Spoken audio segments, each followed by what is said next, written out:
Hello, let's talk about Back to the Future, the trilogy, the Back to the Future trilogy. So this is the 400 subscriber special. Oh my gosh, we have 400 subscribers. This is so cool.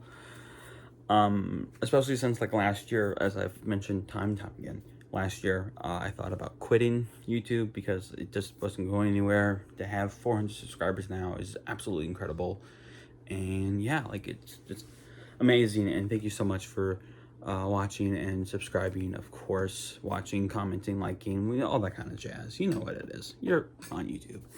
But thank you so much for subscribing. And this just kind of worked out. Especially since I've kind of waited all day. And hey, now we're at the point where, hey, I have like 400 subscribers, which is just awesome.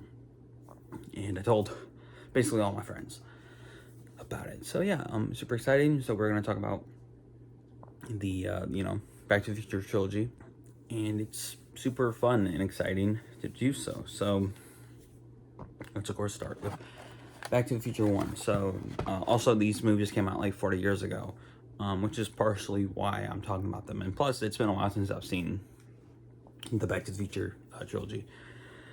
But yeah, Back to the Future Part 1 is about Marty McFly. He is just this average kid who lives in the 80s.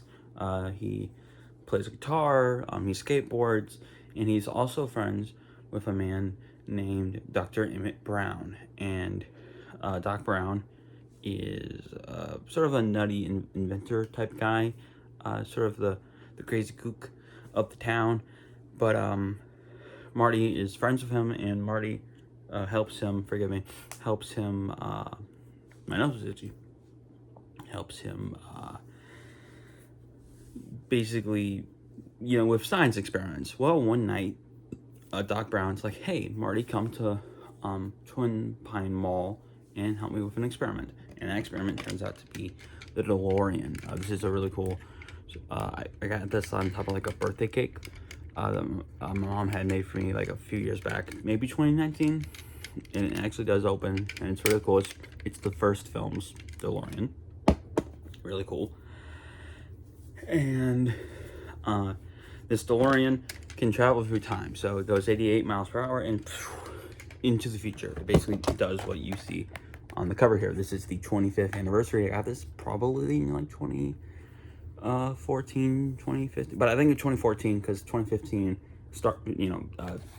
Back to the Future Day, I had this set. So I think 2014, my parents get me this for Christmas, and it's the 2010 release. And of course there's been multiple releases afterwards. I imagine we're gonna get something this year. I just haven't heard anything yet.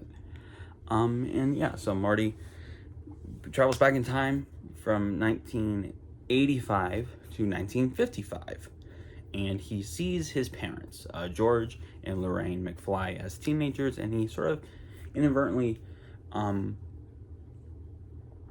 disrupts their love story, the story on how they fell in love. He sort of disrupts that and now has to sort of bring them together because, if they don't fall in love at the Under the Sea dance, or Enchantment Under the Sea dance, they won't, have Marty and his subsequent siblings. Also, fun fact, I learned this today, his brother David, I've always thought this guy looked familiar. Apparently that's Jimmy Olsen from the Christopher Reeve Superman movies. He's also the prison guard in the Justice League movie. The guy who signs who signs Barry in to the jail where his dad lives. So that's neat, I guess. Maybe that guy's Jimmy Olsen. But no, he's Jimmy Olsen from the old Christopher Reeve Superman movies. So that's kind of cool. I just learned that today. And Marty has to make sure that his parents get together, and he also needs to travel back from he traveled from 85 to 55. Well, now he has to travel back from 55 back to 85, back to the future. And he needs the help of Doc Brown, a younger Doc Brown. And yeah, I honestly love this film. This film is a classic for a reason. It's really fun and exciting, and Forgive me, I was like sick last week. Not like too bad, although my mom's like really sick. She had like a sore throat type of thing going on last week. And I was actually sick 2 weeks ago. Well, I'm still sort of feeling the effects, so forgive me. But yeah, this movie is an instant classic. It was an instant classic 40 years ago, and we still love it. And we still love it 40 years on, which is incredible. And the fact that this film only has like 2 sequels, a video game, a TV show, a cartoon, and a ride based off of it, and we still love it, and we still get like every 5 years re-releases of this same movie, the same trilogy, is incredible. You know, like that's honestly impressive considering how many remakes and reboots we've gotten of other things from the 80s, from this era. That's incredible. And yeah, this movie's great. You have like Thomas Wilson as Biff, and he's amazing. You know, seems like a really nice guy, but he plays, you know, the butthead bully really well. You know, Biff's amazing. One of a really great villain. George is like understandably kind of like a wimp, but like, you know, he has a character arc, and there's actually so much just like I think filmmaking on display with this original film that is honestly impressive. The opening shot alone has so much storytelling done in it, and it's literally like the first like 2 minutes of this movie. But like you get the plutonium stuff, you get the fact that, you know, Doc is sort of obsessed with clocks. You have Einie. You get that Marty is sort of, you know, a rebellious like kind of kid who is good friends with Doc Brown, and you see that he loves music and stuff like that, and you see the skateboard. Like there's just so much amazing storytelling done, and they even set up the Libyan terrorists, which apparently get cut out of television releases if the commentary is to be believed, or commentary or television airings if the commentary was to be believed. And like it's really good. Like it's just an amazing movie with the score. I remember like on Avengers Endgame's commentary, I think it's Anthony Russo said that this is one of Alan Silvestri's best scores in game, and I do agree with that. I think Alan Silvestri, one of his best scores is Avengers Endgame. I think he did a really good job of Avengers, well, the first Avengers, and then Avengers Endgame and Infinity War. This is also a great score by him. And yeah, like I love it. Yeah, it's an amazing score. Amazing visual effects. Like it's just a really great story, and there's so many details that you can just pick up, you know, upon multiple watches. And I've seen this a bunch of times over the years, and I love it. Also, of the commentaries, I highly recommend you just pick up the DVDs. Like who cares? Pick up like the DVD set of this, whatever you can get your hands on, whether it's this one or the 30th, whatever comes out now. Hopefully it's the same DVDs, because honestly, it's a really great set for the DVDs. You get a bunch of bonus features, and you get the commentaries, which I think are the most important. They're just Bob Gale and the other producer of these films, but like Bob Gale does a really good job, and the producer does a really good job talking about all the stuff involved. And yeah, it's great. There's some action. Like it's very much the original Back to the Future is very much a thrilling movie, and I think works really well on multiple levels. Whether you want to see it as just like a fun comedy or something deeper, like it works. And it's just really nice. Romance, action, adventure. It's got everything. If I had to have a complaint, I guess it would be that there's an extra beat. So obviously you have spoilers for a movie that's 40 years old. You have the scene where, and this is like a really dark scene where Biff is trying to take advantage of Lorraine, and George has to actually man up and punch Biff, and he does. He punches Biff, and like it's a really strong sort of scene, being like, oh, like they're meant to be together. Like, George does really love Lorraine. Um, even as young people, they actually like really love each other, and like it's nice. And it shows that George does have sort of a strength about him, and like it's a character defining moment for George McFly. Him punching out I almost said Macbeth, almost punching, or basically punching out Biff to protect Lorraine. Like, it's a really powerful moment. And it's also kind of a surprisingly dark scene if you, as you get older and you realize what's going on there. And that's, what gets them to the door and eventually into the dance, and together.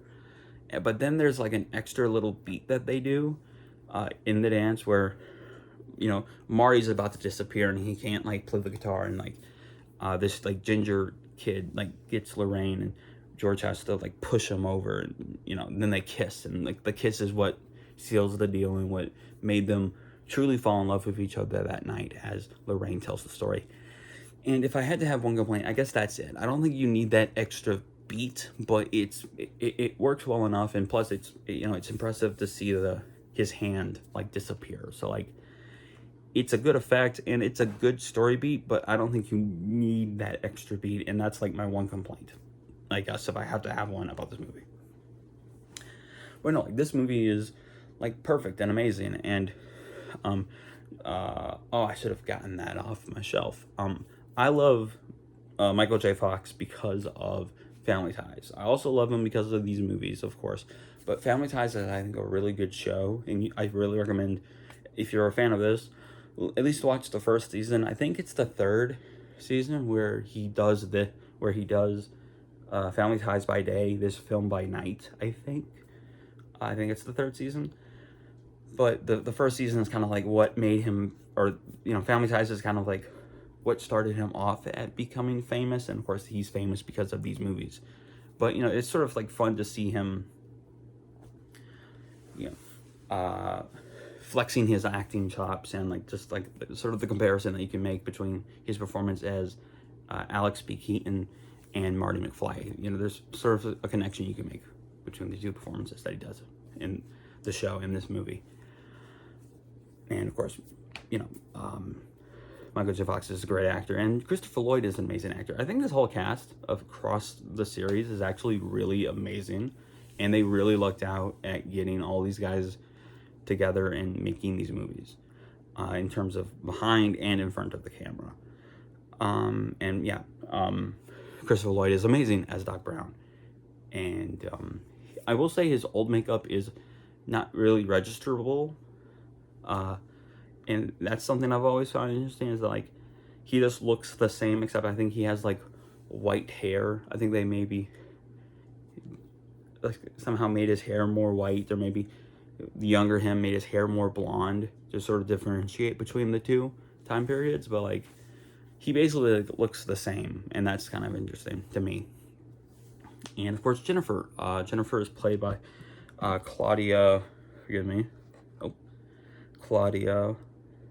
Wells in this film, and then of course she's played by Elizabeth Shue in the next two.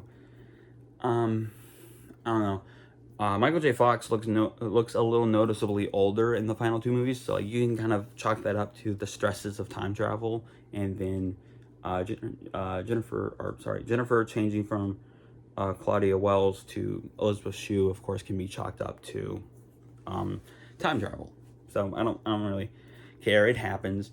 It is a little annoying, I will say, when they have to recast, but sometimes you luck out, and sometimes it's not really great. But it happens. They had to recast Gus's dad in Psych, so it happens. And I was talking about that with my dad, and he even said, well, it happens. And I was like, I know it happens, but it's just kind of interesting. And, me being inquisitive, I want to know why it happens. But, for example, with Claudia Wells, I think her mom got sick in between the two films. So she stopped acting, like, shortly after Back to the Future came out, because her mom got sick. So, there you go. There's the why. But yeah, love Back to the Future. It's an instant classic, and it's an amazing film in terms of its effect, its score, its acting, its drama. You know, it's everything, and it's perfect. It's a perfect movie. Next is Back to the Future Part 2. So basically, Back to the Future 1 ends with Doc Brown showing up in the DeLorean, being like, Marty, it's your kids. You know, we gotta go save your kids. And so Jennifer comes in. Bob Gale and Robert Zemeckis, Bob and Bob, immediately regret putting Jennifer in the car, but they fly off into the future. And now it is October 21st, 2015. I remember Back to the Future Day being a thing. I don't think I watched Back to the Future 2 that day. I think I watched maybe 3 or 1. Just because, like, I recently, I think, rewatched the trilogy, like, leading up to it. And I was just, like, leading up to that day, whatever day October 21st was that year. And I was like, well, I mean, I already watched them. I could just watch 3 again. I love 3. I love 1. I love all these movies, but you know, I specifically love 3 and 1 the most. So I think I just did that. I didn't do the whole trilogy. But anywho, Back to the Future Day, and yeah, it was really cool. I didn't get to have Pepsi Perfect, but it was kind of cool that they made Pepsi Perfect for this movie. And yeah, so basically the future, 2015, I will say was actually surprisingly pretty accurate to what we got. Obviously, flying cars are, in my opinion, never going to happen, at least in my lifetime. Maybe one day we'll get a flying car, but I cannot imagine being alive for when we eventually create a flying car. So obviously that's bullcrap. But it's amazing because, like, self-lacing shoes, or like self-adjustable shoes, I think are like a thing. Obviously you can watch on television with certain cable networks. You can watch multiple things on screen at the same time. Like, the only thing I think really in predictions that they got wrong in they're predicting is the self-adjustable jacket, honestly, with a button that you push to make the sleeves go up and fit you perfectly. Like, I think that's the only thing they got wrong, really. And of course Jaws 19, because after the 4th Jaws, we didn't get, and I thought about this recently because I'm going to review Jaws this summer. I thought about this recently. It's like, it's kind of cool to think that, like, instead of just getting more Jaws sequels, we just keep making shark movies. Like, so we stopped at Jaws 4, but then we did the Deep Blue Sea 1 and 2. We did the Meg 1 and 2. We did the Shallows. We just keep making shark movies that are successors to the, you know, to Jaws. We just stop making Jaws movies, which is kind of interesting. Especially when you compare it to Back to the Future, where Robert Zemeckis and Bob Gale, with amazing integrity, have said that they are, at least in their lifetime, never going to make a Back to the Future 4. And they hopefully will never do a remake as long as they're alive and have the rights to Back to the Future. And honestly, I hope they live as long as I do, because I don't want to see a Back to the Future 4 or a Back to the Future remake. But that's just me. Although I would love to see another cartoon. That would be cool. That would be awesome, especially if Bob Gale and maybe like Jay Fox and Lloyd are involved. That would be awesome. Like, as producers, maybe. That would be awesome. But yeah, but Back to the Future Part 2 is pretty good. I like the future stuff. It works. I think the time travel gets a little funky, but like, the first film is so perfect that adding to it is inevitably going to make it feel a little funky. And I will say the whole sequel-itis stuff of, oh, we get the skateboard, you know, sequence again, you know, oh, we get all these callbacks and things that, you know, that are just lifted right from the original, we put into the sequel. I know that there's a lot of people who complain about that kind of stuff, but honestly, straight up, that's just how we did sequels back in the 80s. Like, just back in the day, like before the 2000s, sequels were either a continuation of the story that worked really well, and they were sometimes really amazing continuations of the story, Or you get something like, the Back to the Future sequels or Home Alone 2, where it's literally just the first movie with a new paint job. Also, this shirt says, Marty, no matter what happens, don't ever go back, or don't ever go to 2020. It's a sort of a, if you're wondering what this says. But yeah,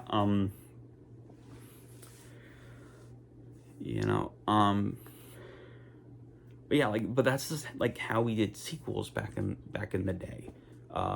Now with the age of the internet, you kind of can't do that anymore. You can't just same movie but different. You have to make it different. But that's just kind of how we did sequels. At least in my opinion, that's kind of just how we did sequels back in the day. It's not good, and I don't think a lot of those sequels are remembered. But that is like Ernest Scared Stupid is kind of, or the Ernest movies, very similar. The Smokey and the Bandit movies are kind of the same. I've only seen the first two Smokey and the Bandits, but Smokey and the Bandit 1 and 2 are kind of similar movies. That's just like how we did sequels back then. And I like it. This movie gets especially good once we go back to the alternate 85, and Biff is basically Donald Trump. I think there's some really great acting with Thomas Wilson, and Thomas Wilson, I think, really, he's not like as famous as some of the others in these films, which is unfortunate. But Thomas Wilson really does show his acting chops, and I kind of wish he does do voices. He has done voiceovers before. But I don't know, part of me kind of wishes that he was a regular on a show where he could just demonstrate his acting abilities, something like with Transformers Prime, or where you have these or Star Wars Rebels, where you had A-list actors, or at least at one point A-list actors, who come in, do a little animated show, and are able to show some surprisingly good acting range. Whether that's Jeffrey Combs or Ernie Hudson, or Freddie Prinze Jr. with Rebels, you had these actors who could just come in. They were famous at one point, but now they're a little less famous. But they come in and they just do an amazing job on a TV show. I don't know. I kind of wish that, unless I'm wrong, Thomas Wilson kind of had that chance. That would be awesome, because these movies show why he should be famous, if he's not.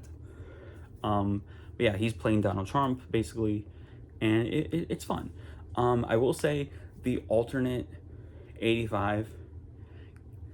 I mean, granted, when Marty goes back to 85 and there's a hobo living on a bench, living on a bench, and there's the theater that was showing a Ronald Reagan movie is showing a XXX movie. I don't know. After seeing that, I probably would have gone back to 55, but that's just me, because 55 seems a little bit nicer than 85. But that's not the movie they made. But yeah, part 2, I think it's pretty good. It's not as good as 1. I think that the time travel left a little to be desired, and not having George in the film really, because of Crispin Glover wanted to make more money than Marty McFly and Doc Brown themselves. He wanted a lot more money, and they're no. And of course, Crispin Glover just being recasted and his likeness being used sort of caused likeness rights to be changed, because Crispin Glover actually kind of sued. But it does seem like Crispin Glover has gotten over it, because he was in the Beowulf movie that Robert Zemeckis did. So let's see what time it is. Oh, of course it is. It's a little late. But it's fine. It is a little strange to not have George in this one. But of course, Lorraine, Leah Thompson, she's now directing some television, actually, and she's still acting. I think she does a good job in these films. They're kind of, in my opinion, thankless roles. She's just playing like the mom in variations of that role, but I think she does a good enough job. It's kind of funny when Marty realizes that his mom is a bit of a hoe, and like this whole Back to the Future thing happens because Bob Gale runs across his like dad's yearbook, and he starts to think, would I be friends with my parents when if I knew them in high school, would I be friends with them?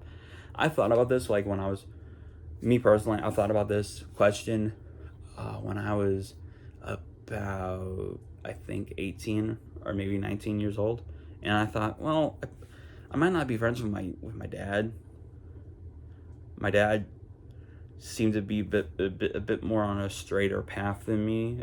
I mean, I was a good kid, and I don't talk about this a lot, but like in 8th grade, I got honor roll, and I graduated. I graduated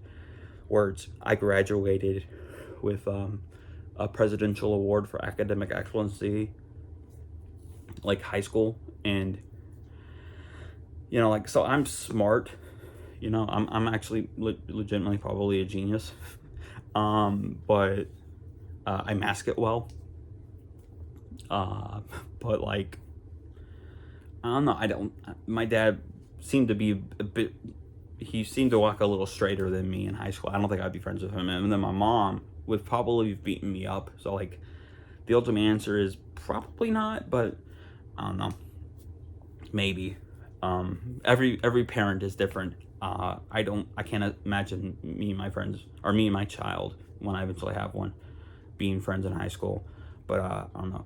When they're a bit older, like when they're in middle school, I'll ask them, do you think that, knowing my past, do you think we would be friends?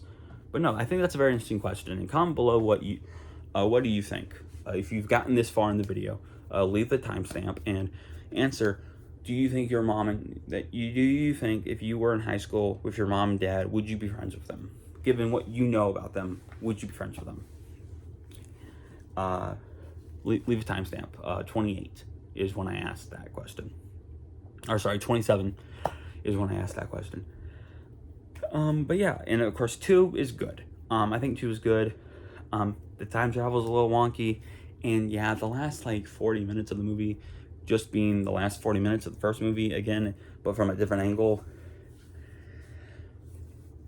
Impressive. There are some impressive effects done with that, but it is kind of like, oh, okay, cool, I guess. I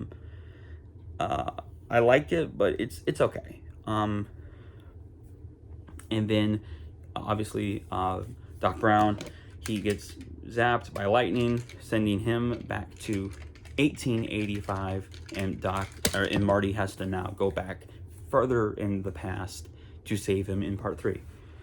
And part 3 is what we're going to talk about right now. So part 3, I love part 3. I love part 3 aesthetically. Part 3, I mean, the first movie will always probably be my favorite. Obviously, that's the best one, right? It's Back to the Future Part 1. But I think Back to the Future Part 3, aesthetically, really cool.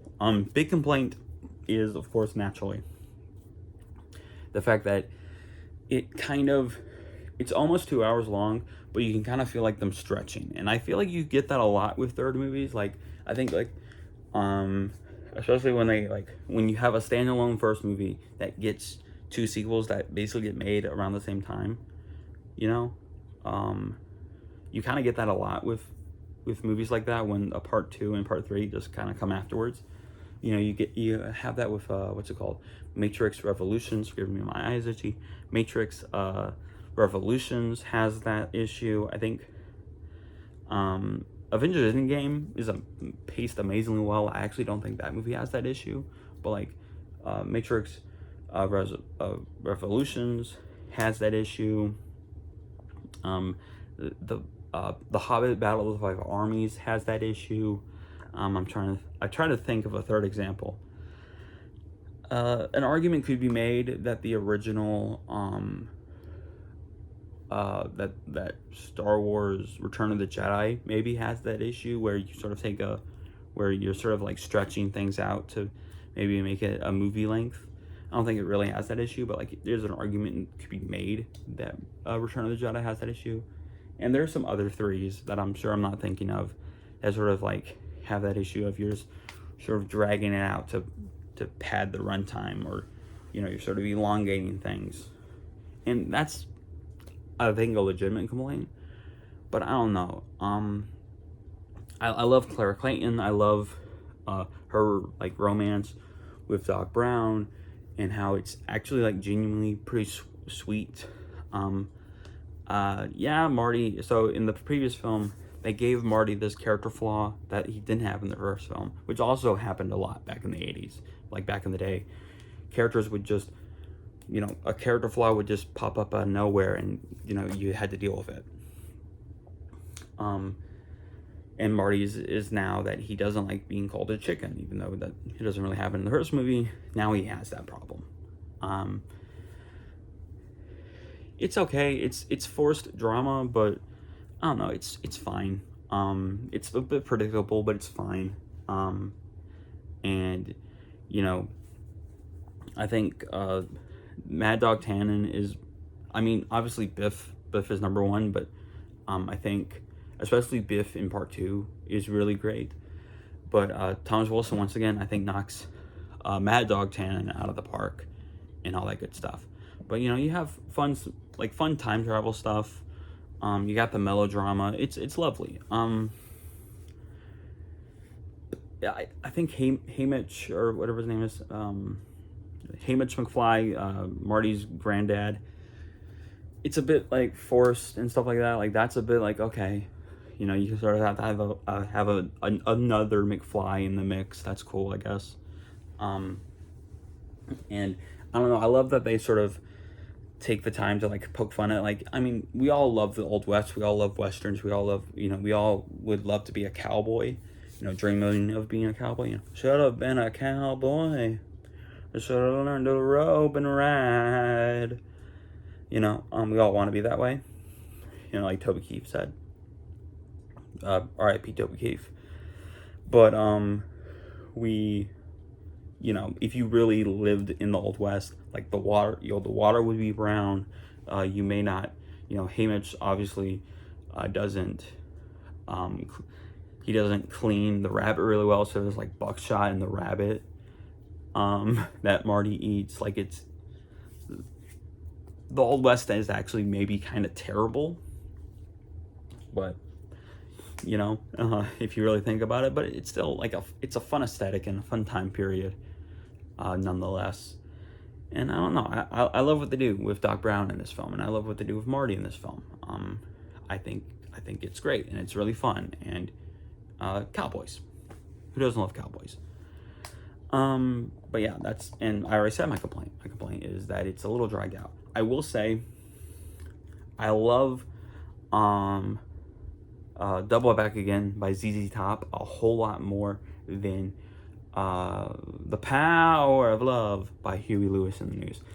I'm not dissing Huey Lewis and the News. I actually, until a few months ago, didn't realize that Huey Lewis was white, actually.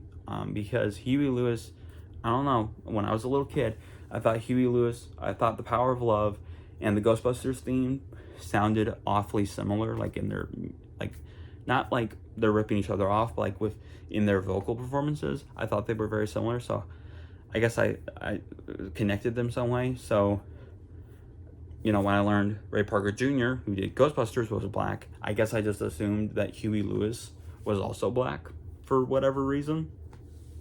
And then recently, I learned that Huey Lewis apparently is white, who I think he is also still alive, but he's white. And I don't know, I've just never been big on, the song that he did, The Power of Love. Also, I don't really like, because back in the day, and this started with, I think, Flashdance, produced by Jerry Bruckheimer and Don Simpson, they realized that you could have a hit movie, but if you had a hit soundtrack that could go inside with the movie, then that's big bucks. So every movie in the 80s and 90s had an accompanying song. And you sort of see that, I think, less now. It's very, sort of random what movies have an accompanying soundtrack. But, for a long time, for like 30 years, every movie had to have an accompanying song along with it to possibly top the charts and, make the movie a bit more noticeable and a bit more popular. And you saw that a lot in the 80s. Rocky, big culprit of that. Jerry Bruckheimer movies, big culprit of that. The Power of Love is just a song that they made for Back to the Future, and it just was put there. It has nothing to do with Back to the Future, in my personal opinion. The Power of Love has nothing to do with Back to the Future, but it's just a song that they put on the soundtrack. Double Back Again by ZZ Top actually kind of has something. It's about having to go back in time to save your friend. That's literally the plot of Back to the Future 3. So thank you, ZZ Top. And also ZZ Top has, at the festival, they have their little cameo there. And they have their little cameo there. And fun fact, on set, they were having some problem with the camera. So ZZ Top being there, were like, well, I mean, we're an actual band. So they played music, and so they played music and kept the people, the extras, entertained, and the people entertained as they were trying, as the crew was trying to fix the camera or whatever. I'm not sure what technical malfunction they were having, but that's really cool. And ZZ Top, I don't know, I like ZZ Top. I've never really heard anything from them other than Double Back Again, but I don't know, I like ZZ Top. I'm not a snob, and forgive me, my nose is just, I got sick 2 weeks ago because of allergies, and for some reason my nose is very itchy right now.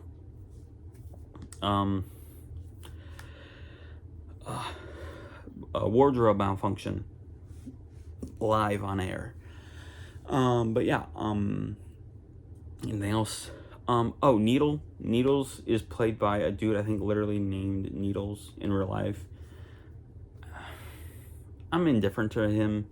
He's I think a musician who has had movie roles here and there. He's Nose in Baby Driver. He was in the first episode of Kenobi. He's also in Inside Out 1 and 2 as one of the little cops that are in Riley's mind. He's not a good actor. I don't know why he keeps showing up in things, but he's here. And Billy Zane, actually, a young Billy Zane, before he became famous, is actually one of Biff's friends in the film. And wow, how did Billy Zane ever get famous? Good God. But I mean, he's not famous anymore. He was famous for a decade. But anything else? I don't think so. So yeah, comment below, let me know. Do you agree with me? Do you not agree with me? Basically, the rundown. I love Back to the Future 1. It's a perfect movie. My complaint, legitimately a nitpick, because it is a perfect movie. Soundtrack, acting, the story, the filmmaking, the special effects, everything about the original Back to the Future is amazing. And honestly, Robert Zemeckis has never made a movie that tops it. And Robert Zemeckis in the 2000s literally went insane and started just making computer movies in his pajamas. And he has not come back since. At all. He is, no offense to Robert Zemeckis, he is probably the worst, of the guys who became famous in the 80s and Back to the Future is one of the greatest movies of all time. And Robert Zemeckis and Bob Gale became famous for making these films. Robert Zemeckis is probably the worst of the famous 80s directors to continue to go on and work. He's probably the worst, straight up. But Back to the Future, an amazing film, classic. Back to the Future Part 2 is good. It just has some problems that I think just come from oh, you're trying to continue this story that ended so perfectly and all that kind of stuff. And then Back to the Future Part 3, an amazing movie. I love it. I love the aesthetics, and it's really fun and really great. And yeah, it just kind of can be a little slow at times. But yeah, so Back to the Future for ranking: Back to the Future Part 1, Back to the Future Part 3, Back to the Future Part 2. I hope legitimately that I'm not alive when there's a... Now, obviously, I want to live until I'm 80. You know, I want to live a long time, but I honestly hope that like they never make a sequel or a remake to Back to the Future, like a cartoon. I heard apparently that the guys who did Cobra Kai want to do a Biff Tannen show that's about his redemption. I mean, Thomas Wilson's an amazing actor, so I wouldn't say no to that, but I don't know, I'd maybe rather have like a cartoon, maybe. I'm not picky. I just don't want a Back to the Future Part 4 or a remake. Because yeah, Back to the Future, perfect trilogy, perfect movies. Comment below, let me know. Do you agree with me? Do you not agree with me? All that kind of fun stuff. Thank you so much for watching this video to the end, listening to me ramble for like 40 minutes, almost 41 minutes. Thank you so much, and thank you so much for liking, commenting, and subscribing. Because 400 subscribers, oh my gosh, that's so amazing, and it is kind of really late right now. So basically, I hope that you enjoyed this video. I hope that you,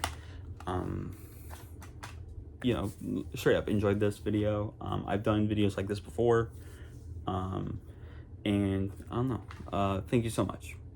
YouTube is very much a lonely experience and can be a fickle creature, a cruel mistress, if you will. And you have no idea whether or not you will succeed on this platform, and that's probably the hardest part of doing YouTube. And while I don't have a community quite yet, and while I'm not necessarily as successful as I want to be, and I most certainly let that affect me mentally and possibly even physically sometimes, and even though my life can run me down, I always have this channel to come and pick me up. So thank you so much for sticking around and being here, because it truly means a lot. And I've said this before, I'll always say this: God, he made you special. He loves you very much. I love you. I appreciate you. And I got some things planned for this summer, so please stick around. And as always, God bless. And sometimes you never can tell, because the only way to find what I left behind, I gotta go back again. Dun low, don't know where to go. Double back again.